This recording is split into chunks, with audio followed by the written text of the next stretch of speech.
রান্না ছিলেন না দুলা ভাই, বুবু রাঁধছে। না না, কালার দেখেই তো বুঝে ভালাইছি যে তোমার বুবুর আছে, ফার্স্ট ক্লাস হয়েছে একদম তোমার বুবুর মতন।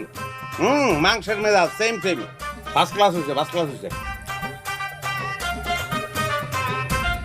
হাত করো। না না দুলা ভাই, আপাই আমার দিছে, আমি এগুলাই খাবো। হ্যাঁ পাগল, আপাই দিছে আমারটা, আমি দেবো আমারটা। দুলাভাইরা তো না খাইলে খাওয়ানোর শান্তি আছে। আকর আকর আকর, হা হা হা হা। এই যে শালিরে খাওয়াইছি, হ্যাঁ। এখন যদি বউরে না খাওয়াই তাহলে বউ আমার তো খালে পড়বো। খালে খালে পড়লে সমস্যা নেই, সাঁতার পারি না আমি, এই যে আমি খাইতে আয় পাগল, কথা কেন? এই যে খাও। এই যে। খাও খাও খাও খাও খাও খাও